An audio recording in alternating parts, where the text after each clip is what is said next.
Welcome to Gambling with an Edge with your hosts Bob Dancer and Richard Munchkin. Good afternoon. Welcome to Gambling with an Edge. I'm Bob Dancer. And I'm Richard Munchkin.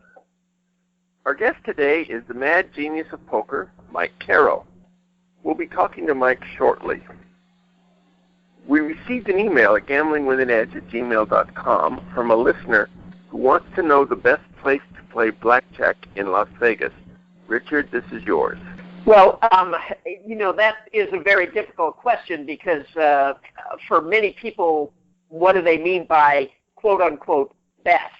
Now, in this particular case, he did get more specific about he comes to Las Vegas with a group of friends, and they're interested in two things. They're interested in a casino that has a good sports book and also full pay 3-2 blackjack that is not their experience on most of the nicer strip casinos is that those tables are $50 or $100 minimum. So they were looking for lower minimums and not the horrible rules that most of the Vegas Strip has gone to. I mentioned to him one possibility was the Gold Coast, and he said that they had looked at that and it was not sort of as nice as what they would like. They had tried downtown at the Golden Nugget, but the sports book really wasn't that big. So I think the best choice for that group, I told him to try out either Green Valley Ranch or Red Rock. Both of those places have, full pay double deck games and quite nice sports books. So I think that'll work best for what it is they're looking for. Very good, and probably by extension, the Palms could be on that list in a couple weeks, where the Palms is going to be taken over by the people who own the station casinos, and they have a nice sports book, and that's closer to the Strip and the other two are quite some distance from the Strip. Do they still have a full sports book? Because they had that little kiosk, over near between the buffet and the coffee shop.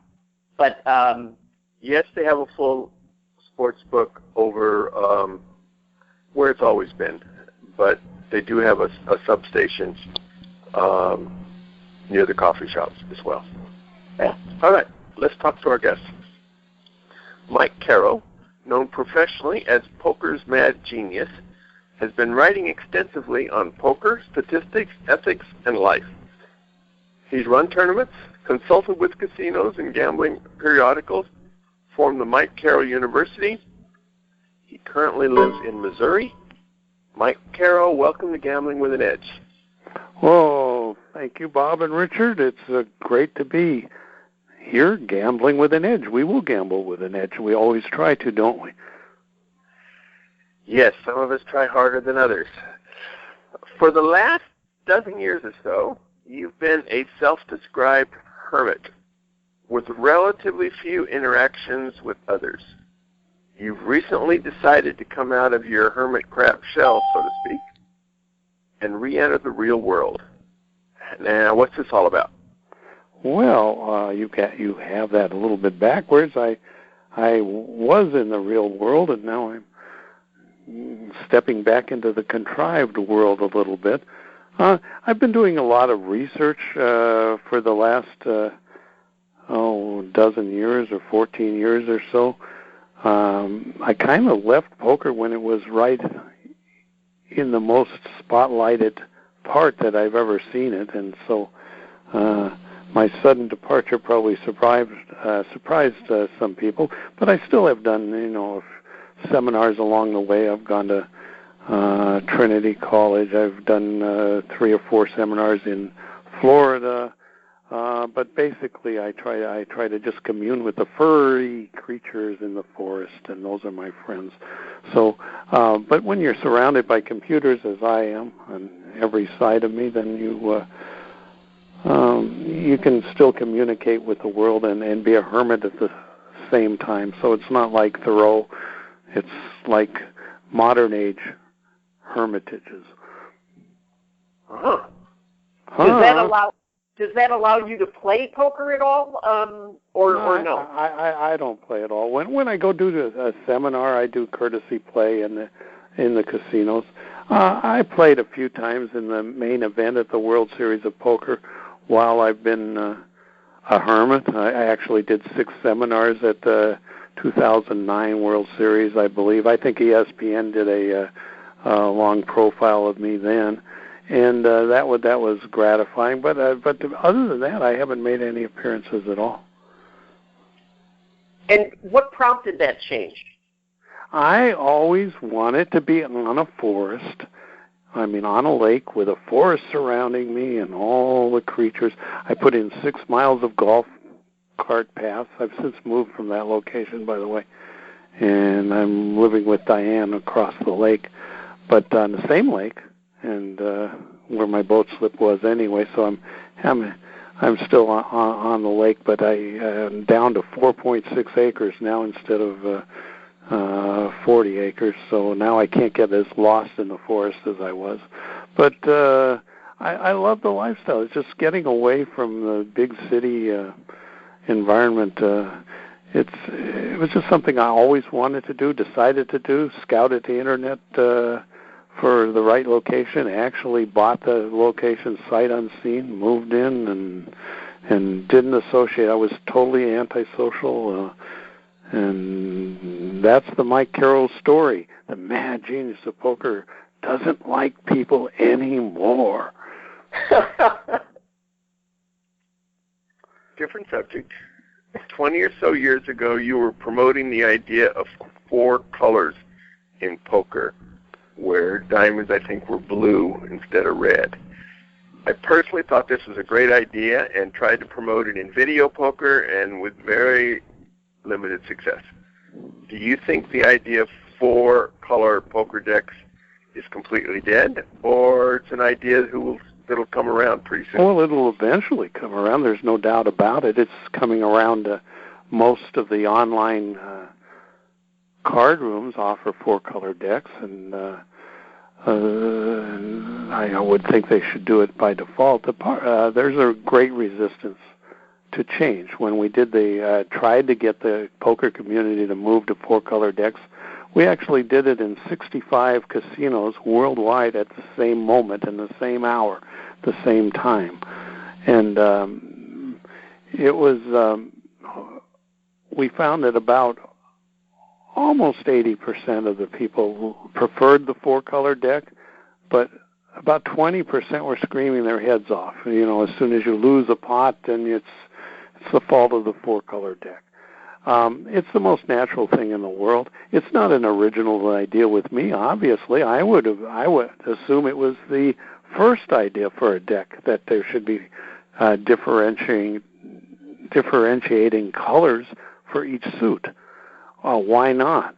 It's the most natural thing, but I think what happened was printing costs. In those days, it was too expensive to use 4 discrete colors, and so they ended up for a while using just 2, so your hearts and your diamonds were red, and your clubs and your spades were black. I think that was just by necessity and not by choice. So it's the most natural thing. No, it's not dead. It's going to happen, and people will give me some credit for doing it, and I shouldn't get any credit at all because it was probably the very first idea. That's probably how it started. Yeah, I certainly prefer it. I don't understand. Well, it makes it easier. Well, you don't have to take a second look to see what the flushes are, right? So why not 4 colors? Right. I'm glad you prefer it too. I'm just that you join the family. Thank you for saying that. Now I don't feel so horrible. Your books and DVDs on poker tells are classics in the poker literature. On this show, we've had Zachary Elwood a few times, and he's written several books of his own on poker tells. Do you plan to write any more on this subject? Perhaps a book about poker tells in a world where all competent players have read Mike Caro's book on poker tells.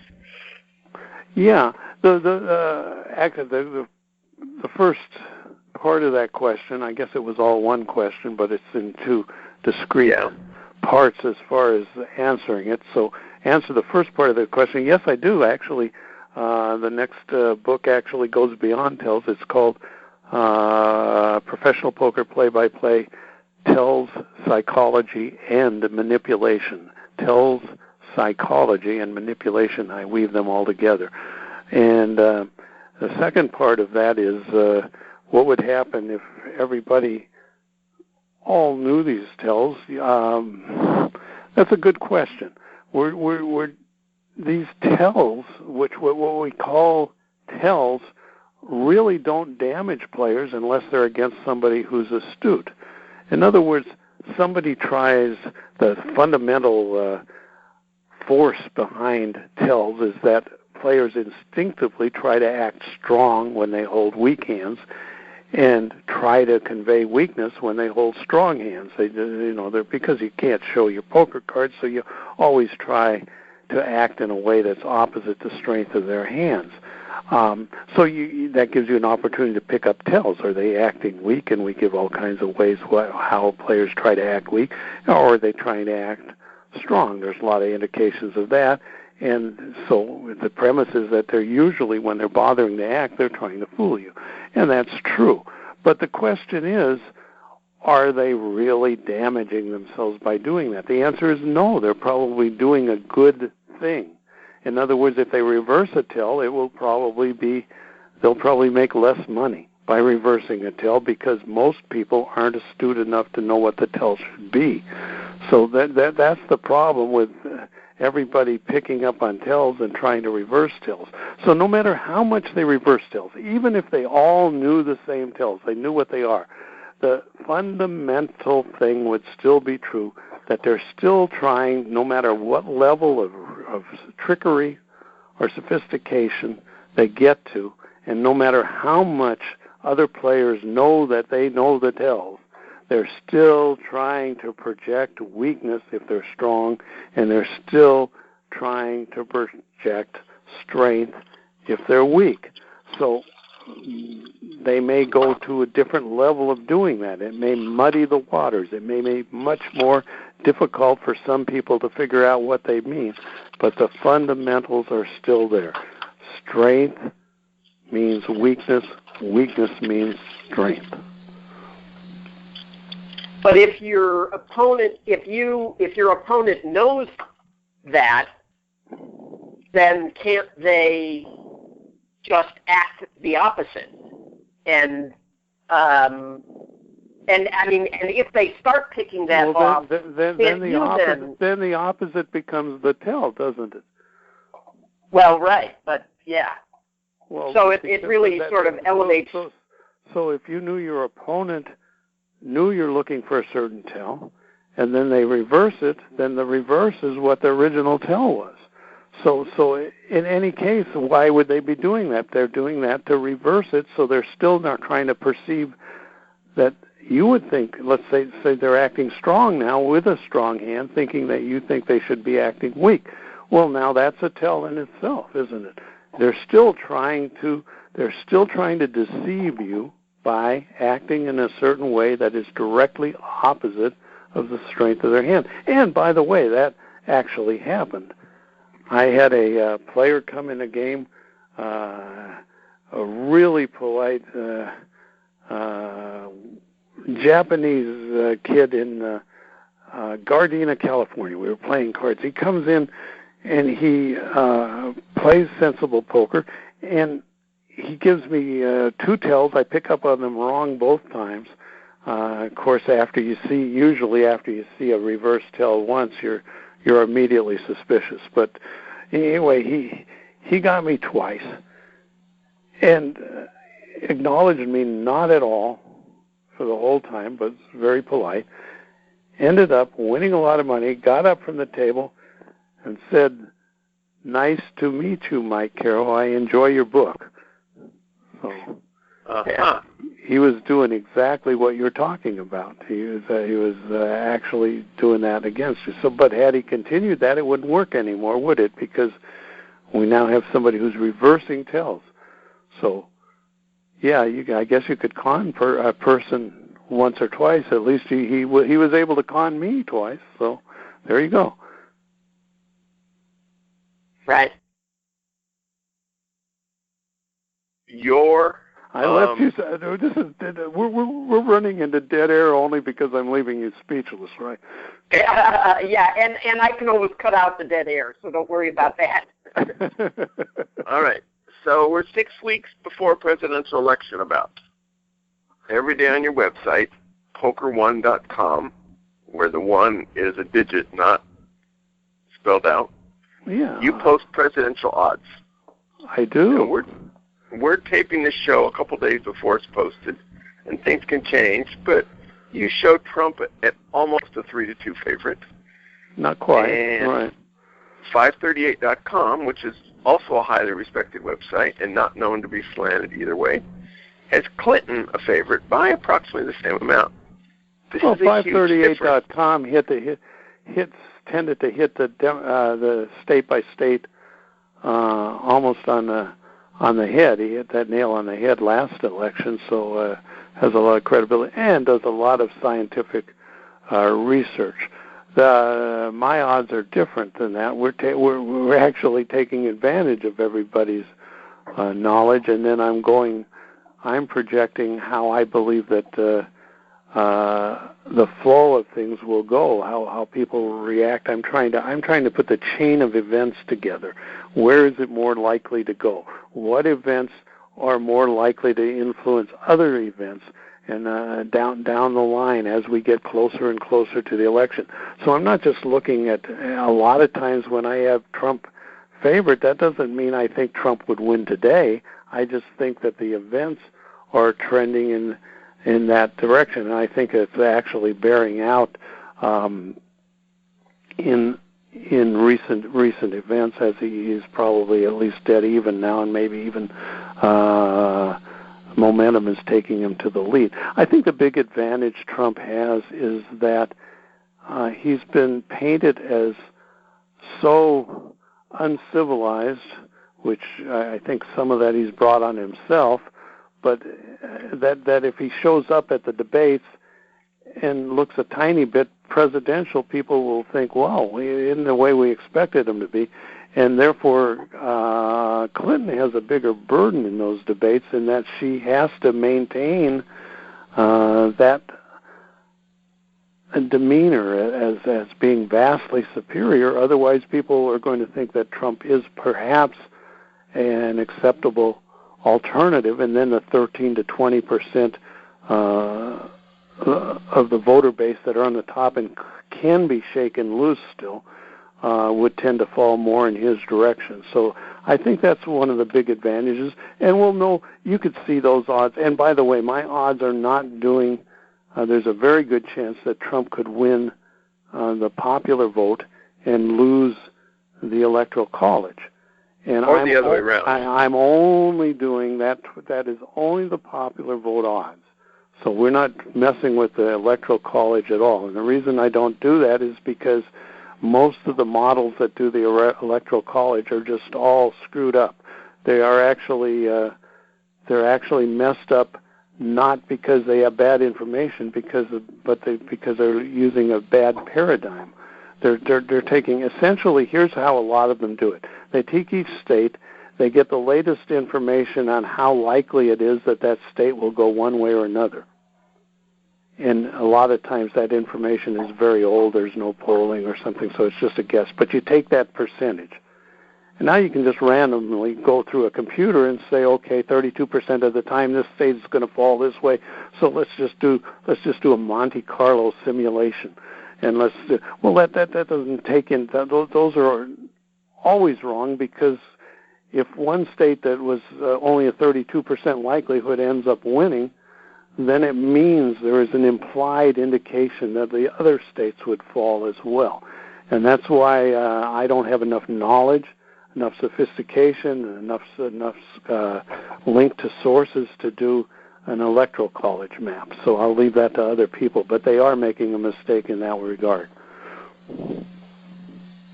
I'm confused. I'm confused about the very first part of that. The part where when you have Trump as a 3-2 favorite, you base that on what exactly? That's Mike Caro. That's Mike Caro's perception of just sitting down, taking the trends. How much will this event hurt? Where is it likely? We're only measuring the popular vote now. We're not trying to say who's going to be the president. We're only doing the popular vote. That was the only odds. Saying right now, as of today, which is a couple days ago, when this is broadcast, that it was 59.1% that Trump would end up ahead in the popular vote versus Hillary Clinton, not considering events where neither one of them make it to the finish line. So that's what I'm saying. How do I come to that? I come to that just by using everybody else's information and using Mike Caro's projection on where things are going, or how. Basically, it's the same kind of thing you do in poker.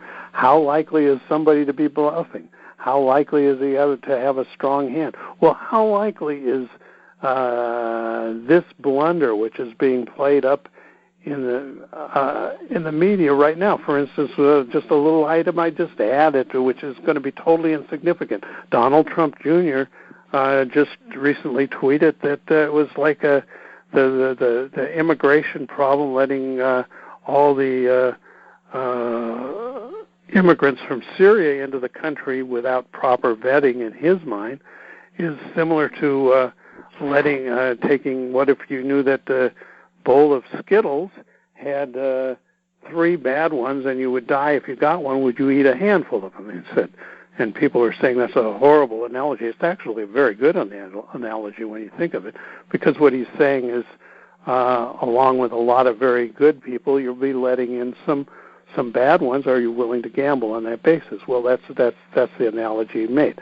Okay, so now the press is going crazy with that. I don't know why. It seems like a stretch, but they are.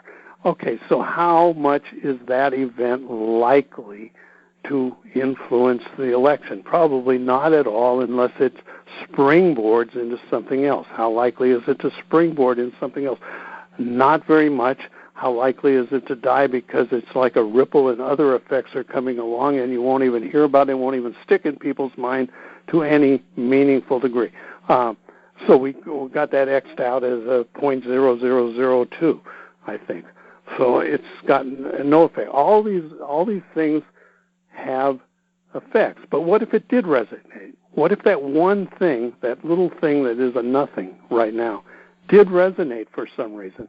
And let's say some story comes up, Donald Trump Jr. actually said that and used Skittles because he has racist tendencies, which come out in this proven letter that he wrote to his girlfriend in 1999. Okay, now it becomes a story, and it goes on. And not that I'm saying any of that's going to happen, and that's not true, and it's just a weird example based on nothing, and it has nothing to do with racism, but let's just say it had. Then it would become a story, then it would project, and then the entire odds would change, whereas they won't now. And that's what we do. We take every little thing that happens that I know about, some of them probably slip by, and try to put them into a big picture, see how one thing influences another and where it's likely to lead. So it's not a snapshot of where the election is right now. It's a projection of what the final odds will be on Election Day. Right. Well, it seems to me, I mean, because we're a show geared toward gamblers, it seems to me that if you believe that, Trump has a 59% chance of winning and you can get, 3-2, it seems like that would be, in your mind, an awfully good bet to be able to bet. It would be right now. It's not nearly as good as it was, though, is it? Trump was 4-1, or a little bit more than that in some places not long ago. I mean, Trump was 4-1 against Trump. So 20%. So it's certainly you see how those odds and my odds are starting to come together. they've moved significantly in that direction. I'm saying that it depends on how the next debate. The next debate is a big event.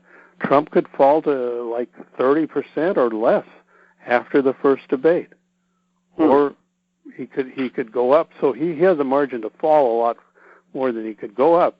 No candidate until the very last debate can possibly be much more than 70%. By the way, that's an impossibility. So when you saw the ones with Clinton at 80%, that was an impossibility. It was a mathematical impossibility, because the debates themselves, certainly, if you were to play out these in history, they certainly have the propensity to change the final outcome by much more than that. So it could not have been 80%. It could never have been 80%. It could only have been 80% at that moment in time, because other events certainly could dramatically change the race in either direction. All right, well, let's get back to poker. Okay. All right. Okay, go ahead, Richard. No, go ahead, Bob. Shortly before the election, there'll be the final table of the main event World Series of Poker. Yep. For someone interested in learning about poker, is watching the final table play out a good use of your time? Well, yeah, if you want to identify mistakes. I tutor by Skype a lot of times, so I take students and we actually watch. We use advanced poker training to play remotely, sharing the screen by Skype. And in doing that, we watch all the cards, and we let the computer expose the cards of the opponents after the hand, and ask what mistake. And we try to estimate. I estimate for them how much this player made a $72 bet here. Let's say, how much value did he get for that bet? Let's say it's $57. Well, then he made a $15 mistake. Same thing. And so what's the total of mistakes? And is the total aggregate of mistakes divided by the number of opponents worse or better than the mistakes you're making? So that's the only way you make a profit in poker, is that it's a war of mistakes. The person who makes the least mistakes makes the most money. So that's the only way to measure profit. It doesn't matter that you're the best player in the world. And I'm going to answer your question, by the way, don't worry. It doesn't matter if you're the best player in the world or almost the best player in the world or the 20th. Let's say you're the 20th best player in the world and you play against the top 9 opponents in the world, you're going to lose money.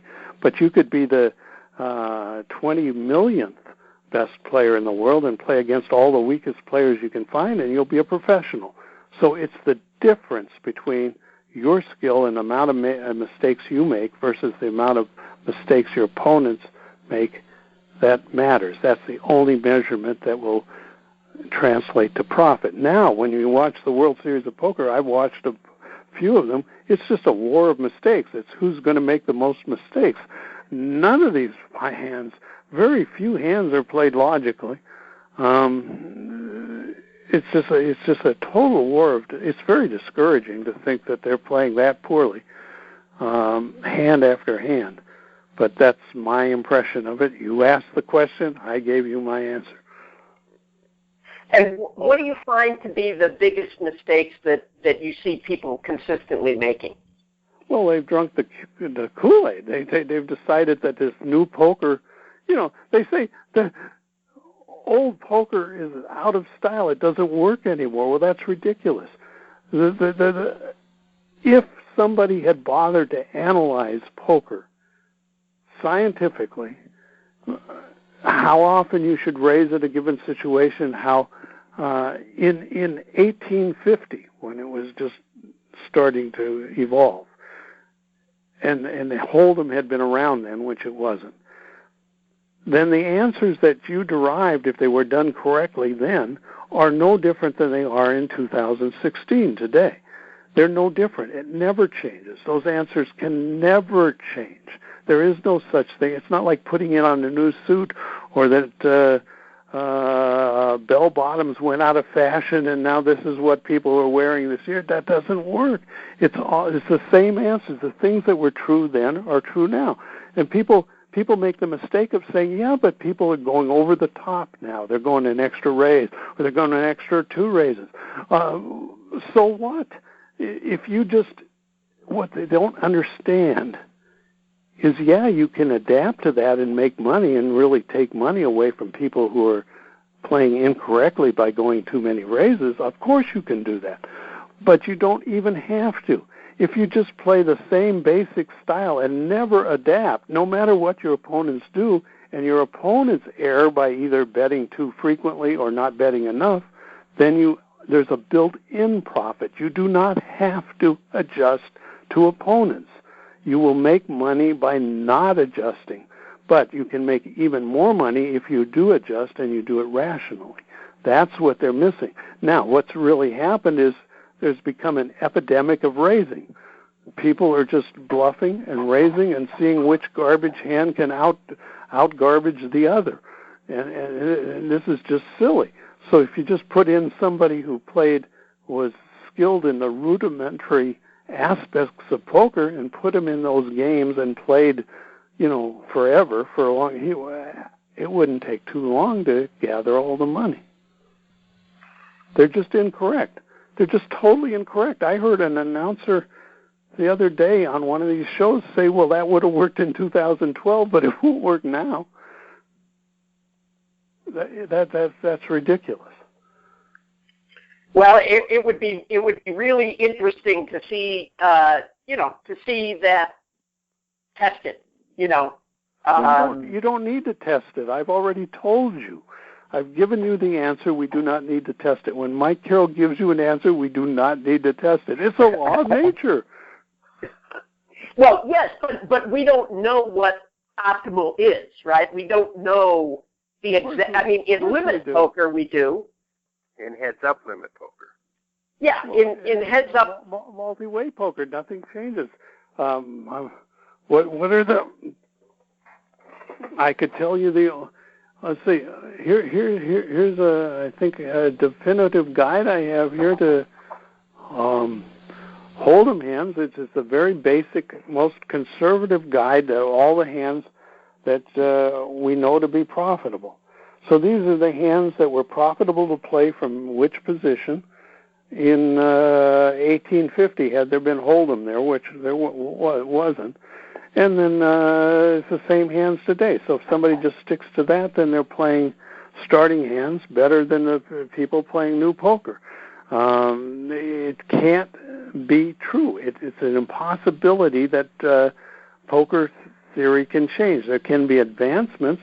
I deal with millions of hands from databases, from gathered combined databases of real online sites. These aren't the ones you see online, but the actual, because of my consulting with online sites. So I actually know I don't know who the players were, but I know what the hand results were.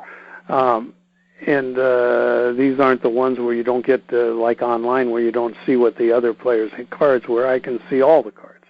So I deal with that. What do I see?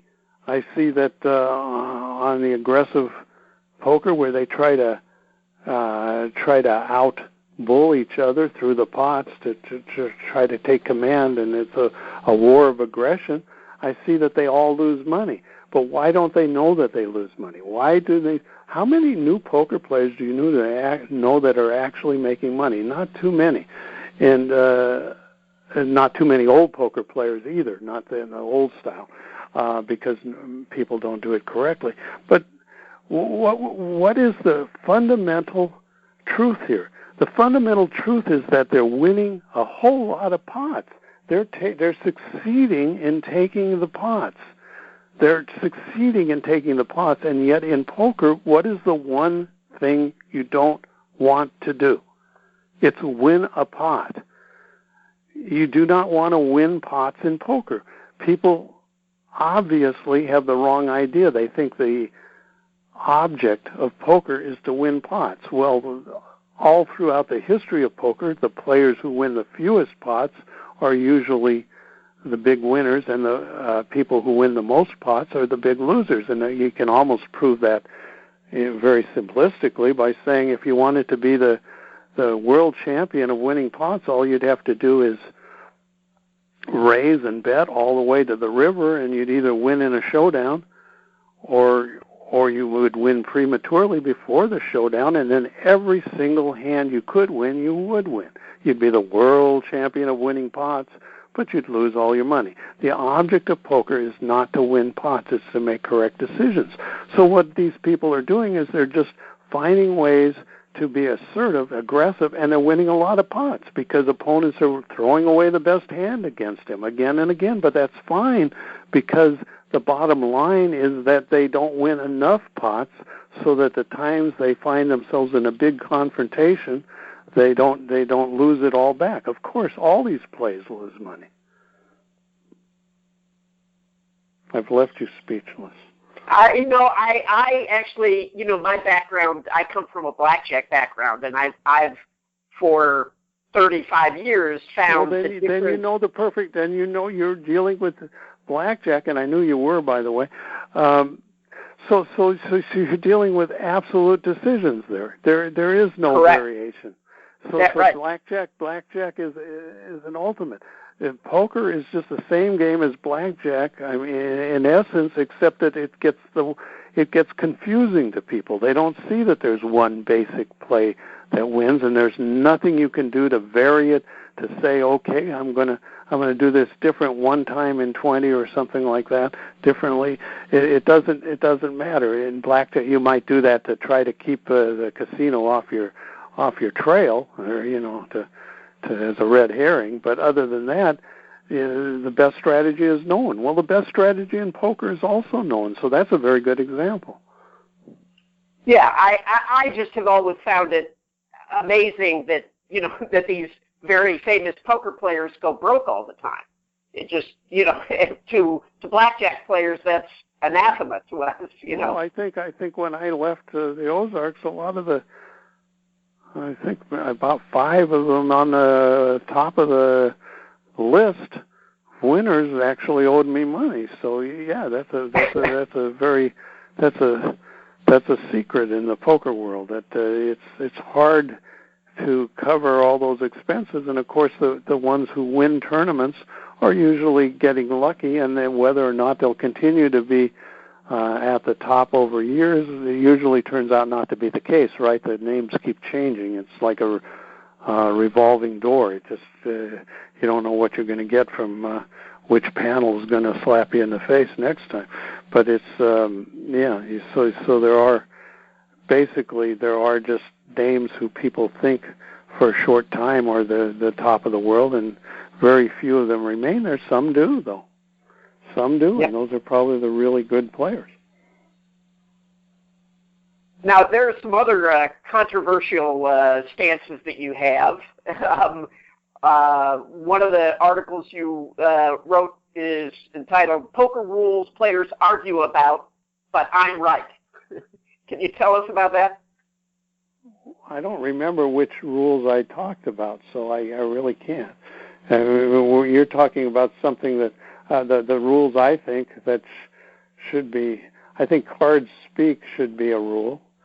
I think one of the rules that I have that has kind of made its way throughout poker over the years, I put in a rule book that I wrote in the early 1970s, and it's to keep people from angle shooting. And you see a variation of this in almost every rule book today. It says management, something like this: management reserves the right to make decisions that are clearly in the best interest of the game, even if an exact interpretation of other rules would dictate a contrary decision. And then what that does is keep people from using the rules, as a weapon instead of in the way that they're intended. Yeah, one of the things that they came up with in online poker that was for the good of the game, that a lot of people got pissed off about, was this idea of anonymity of the players. so that you couldn't have these databases of thousands of hands that your opponent has played where you can see, how they've played over the course of their career on that site. A lot of the professionals were upset about that rule. I'm against heads-up displays. I think they're there, so I'll go along with them. I would even endorse them if they were available to all sites. Some sites allow them, and some sites don't. And if your listeners don't know exactly what Richard is talking about here, you're talking about the software that does the tracking of opponents for you, flashes it up on top of the screen when you're playing against that opponent, how often they've done this, how often they've done that. That would be fine if everybody, I don't think you should have to buy that separately. If you join a site, it should be included. They can make a deal with the companies, and then everybody has the same advantage. I don't really think buying an advantage makes much sense in these poker games. And it also makes it a different kind of game than you would play in real life. So, yeah. And especially if you have to smuggle those into the sites because the sites are trying to keep you from using them, then I have a big objection to their use. Yeah. Yeah, I think you want to, I mean, new players coming into the game, you want to encourage that. And if players are using those tools, the new players are just going to get slaughtered. Right, and I don't think that's good for the game. Experienced players may get slaughtered too if they don't use that. Right. Well, yes. Because then they'll be against players who are using it, and they'll be at a tremendous disadvantage. So you've kind of started a war of balance of power here, where it's almost a necessity. I've actually never used a heads-up display, but I've had them demonstrated for me. Yeah, but if you just anonymize the players, well, then there is no, that tool no longer exists because there is no history. Right, and that's what you were saying originally, is that just by anonymizing the players, they have no or having them just randomly get into a different table with no history of who they are because they have a different name and they're essentially anonymous. Well, that protects against that. That's true. One of the rules you mentioned that you really like is card speak. Yeah, I like card speak. And you also I like card speak because people get confused about when you say if you declare a bet, you just he said he raised, he said he folded. No, he didn't. No, I said no. I said I wanted a glaze on my donut. Oh, you get in all these arguments.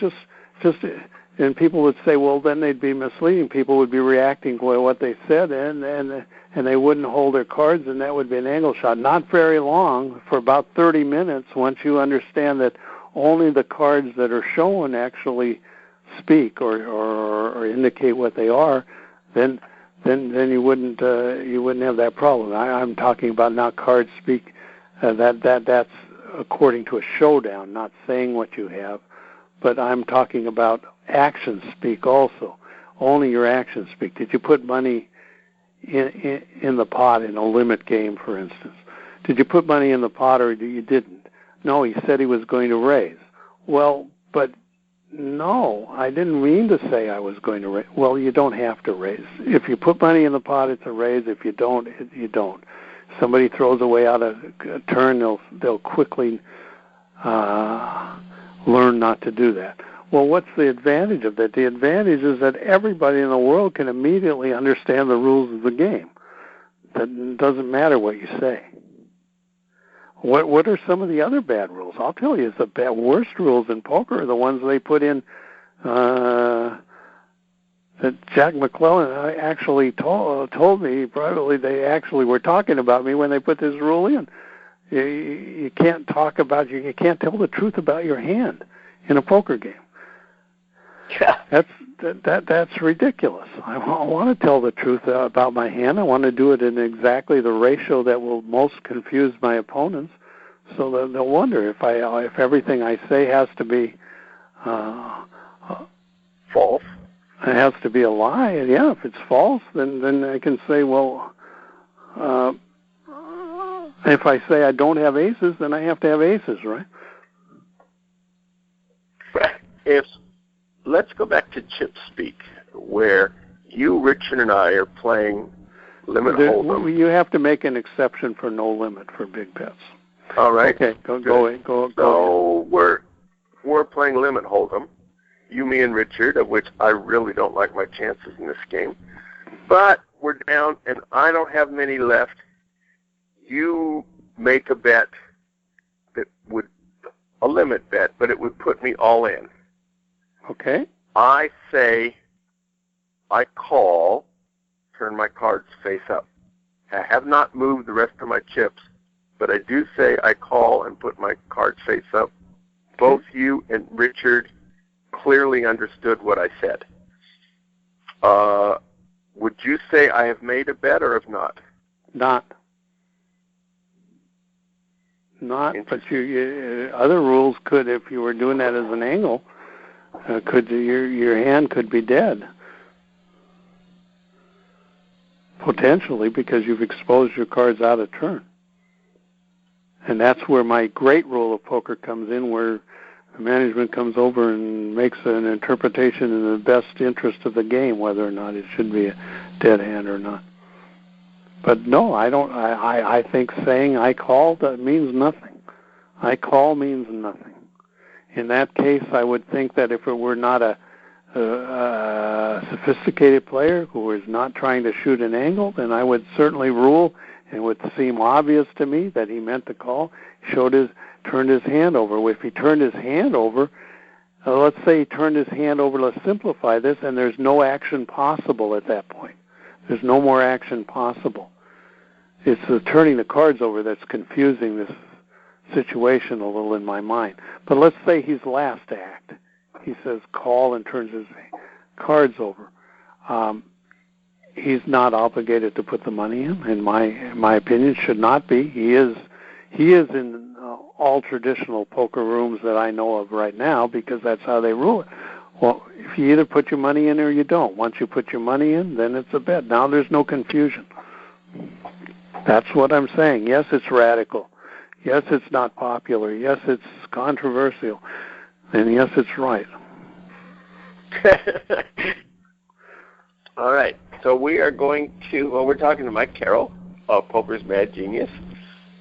We got some few more questions for him, but before we do that, we have a few commercials. South Point has more than 10,000 games, returning more than 99%. That's more than anyone else has. Every Thursday in September, 25 people get to spin the wheel in the $500,000 Big Spin and Win promotion. If your name is called over the loudspeaker, which may be heard all over the casino, you have 4 minutes to make your way to the showroom. The wheel has prizes of $1,000, $5,000, $10,000, and $25,000, with an average of $4,250. After each week's drawing, you may begin to start earning tickets for next week's drawing.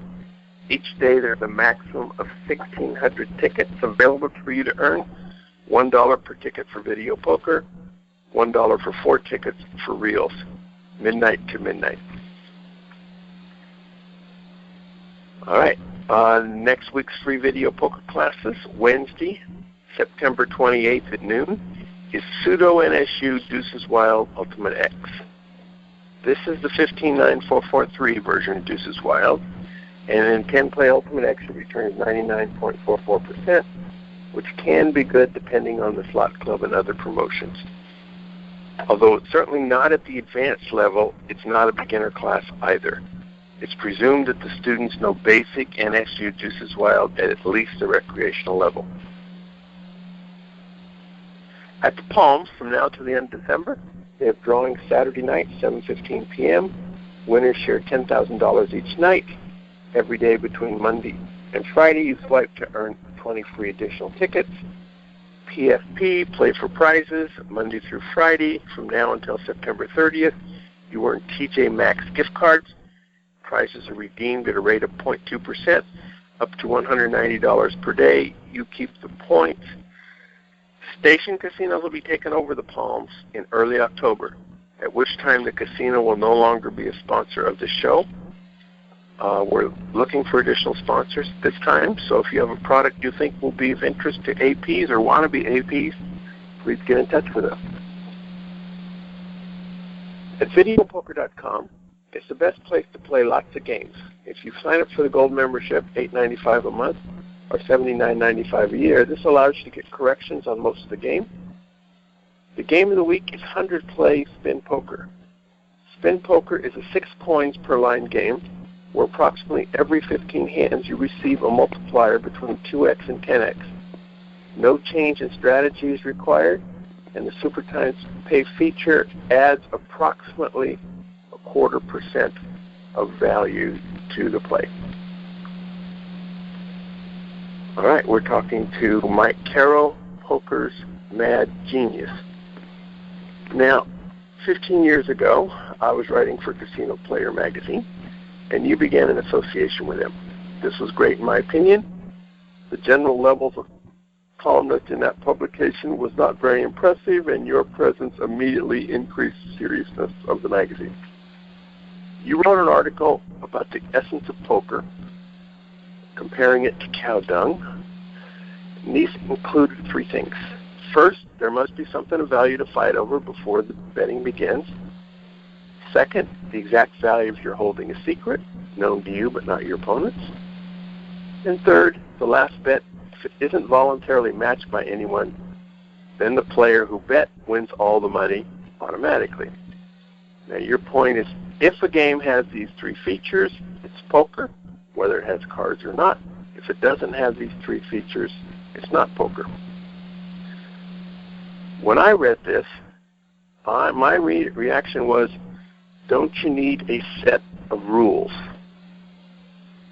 and a way of keeping score? Somehow you need to be able to compare holding A versus holding B to determine which one is more valuable. Isn't that a necessary element to poker as well? Yeah, I use card chips as a cow chips. You go out into the pasture, you take a brown paper bag out there, and you try to find I guess it has to be a large bag, find the biggest cow chips chip you can find and come back at the table with the ante already in place, and now you bet about who has it, and you could win even if your bag were empty. Let's say it didn't have anything in it on a bluff. So that would be in keeping with the nature of poker. And what you're saying is, well, with cards you have a perfect way. A flush piece is straight, a higher flush piece, a lower flush. 2 pair beats 1 pair, 3 of a kind beats 2 pair, and so forth. And so there's no argument about the size. So I think that's a very good point. But I was using that as an example that you really didn't need cards. Of course, you need a precise way of weighing the hands. So you'd need a precise way of weighing the cow chips that you found in the pasture, maybe a scale.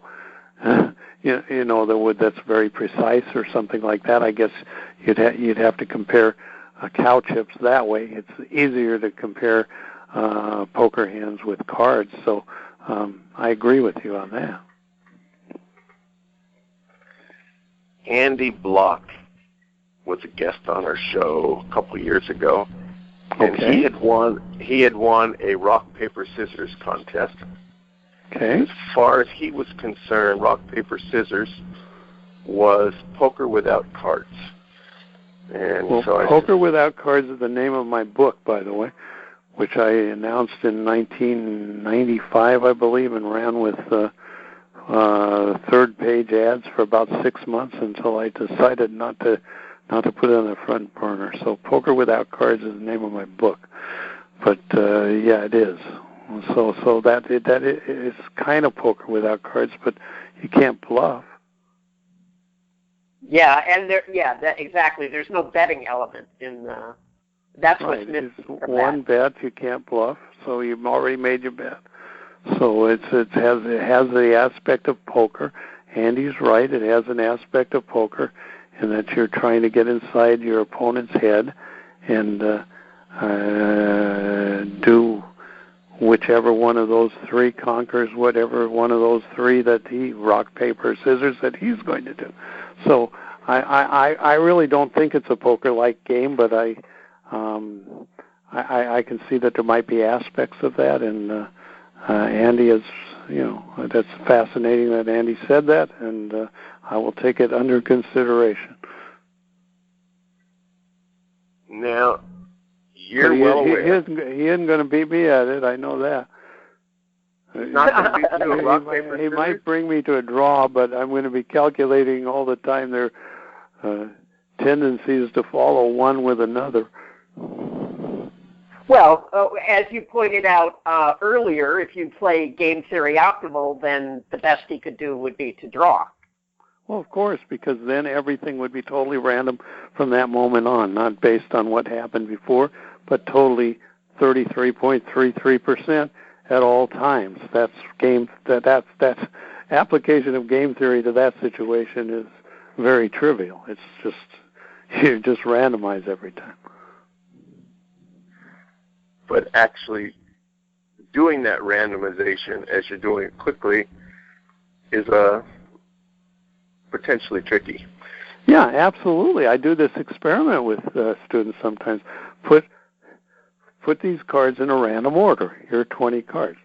Yeah, and you can see I actually wrote a program back in the 90s for a dealer contest to see which decks were actually shuffled the most randomly.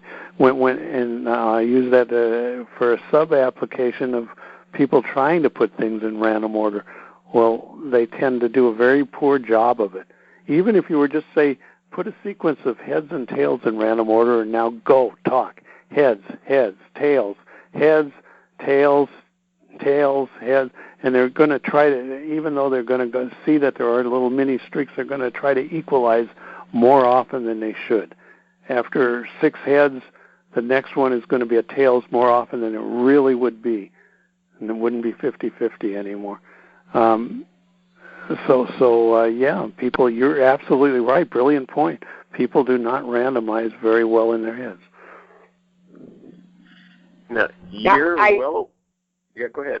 I was just going to say, I remember reading that book about Andy Beal, who came to play, the highest poker I think anyone's ever played. He played a lot of the top pros in Vegas, and his idea was to randomize his actions, and he had some method. I don't remember if he had a watch or something that he was using to randomize his length of time to make decisions. Sure, I know about that, but I don't know about the randomization this year. This is the first I heard about that. But but you can randomize. You should randomize decision, like you might want to bluff. Let's say you're going to bluff a quarter of a time. Well, you might as well. You could, as David Sklansky has suggested, look at your watch and see where the second hand is. I like to say, you can divide cards into different combinations of the first card and the second card, whether the suit times suit, 16 different combinations there. But just look at your first card. If you're going to do something 25% of the time, do it when the first card is a club, for instance. That makes it real easy, and then you're not going to get off very far from what the random number should be. But I personally never do that, because basically I'm making my decisions when they're very close. If they're borderline and you have to go one way or another, I'm making those decisions. I'm always looking for more information. So I'm looking at the psychology of the game. I'm going to focus more, if a decision is borderline, on what trips it over one side or another. What is my opponent actually trying to imply? So now you get tiny tells, micro tells come in, tells that mean very little and are probably not very accurate, but maybe 51 or 52% accurate. That's enough to trip a totally borderline decision over one way or the other. Makes sense? Of course it makes sense. I said it. Now, you're well aware that others have opposing viewpoints as yours, and that seems to bother you not one bit. No, it doesn't make it. There's always people you can educate. So I'm very, very happy to have them be confused and disagree right now, and perhaps I'll get the opportunity to sit down with them someday and explain why they're wrong. So, in addition to using this as an opportunity to teach them and influence them, it seems like you also use it to demonstrate that you're the smartest guy in the room. Yeah. Is this a fair assessment? No, I'm never trying to demonstrate that. I don't even know how smart I am. It's not important. I just know that when a lot of times I don't know things. I just don't know things. So you'll hear me say, I don't know, I'm not really sure, here are the factors, here's what we have to weigh, probably more than anybody other expert in the field. I don't know a lot of things. So I guess that's not smart not to know a lot of things. But when I say something, when I've analyzed something, when I've come up with an answer, and I've said it's an answer, and I say it's indisputably true, it's always indisputably true. There is no wiggle room there. When I say that cards speak should be the rule, and that the bets shouldn't matter, and only when you put bets in should it actually matter, that's an opinion.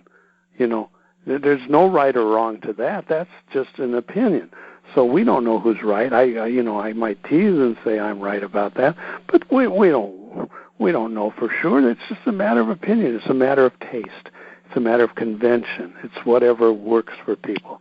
Could be totally the wrong way to go because maybe people won't adapt to it as well as I think they will. But if I say something like players are raising way too much today in this so-called new poker, and I know that for a fact because I've analyzed it, so it doesn't make any sense, and it can only win if your opponents cooperate by playing just as nutty, then that's a fact. There's no argument there. You can argue that forever, and you're always going to be wrong because that's a fact. They're raising too much. Mike, you mentioned that you're working on a new book. Do you have a time frame when that may be coming out and what that's about? Yeah, I already announced it. It's coming out in 2013. What? Okay. Well, I announced it publicly. You're not following it. You can wait for it. Just 2013 will be here. It's been published. And that's a fact, Richard. There's no debating that. There's no fact. There's no denying it. I can show evidence that it's been announced for publication in 2013. So when is it going to be? Well, hopefully soon, Richard. Hopefully soon. All right. I usually miss my deadlines. Yeah, but not by much. Will Avery be your publisher again? Well, don't know. I haven't talked to him about this particular book, so we'll see. All right. So I'm enjoying this conversation. We've been more than an hour. You can bail if you want to. I got another question if you have a few more minutes. I have a few more minutes, sure. Wonderful. One of your points on an article you recently posted on your website, poker1.com, is that it's smart to be erratic at the table. What do you mean by that? Well, that's not just at poker, but in life. If you want to get your way, some people think the best leaders are those who are very predictable, very sensible, always mellow, and make calm, rational decisions. That doesn't turn out to be the most effective way of leading people. The trick is to be in step with that character most of the time, but erratic enough that people can't count on it. So, and that's not a good thing. I don't like being that kind of leader. I like to be the predictable, stable, certain kind. But actually, that kind of leadership tends to work a little bit better. In poker, being erratic works a little bit better because it allows you to make the most straightforward, predictable, and profitable decisions more of the time. But by being erratic, throwing in a few things, it sticks in people's mind.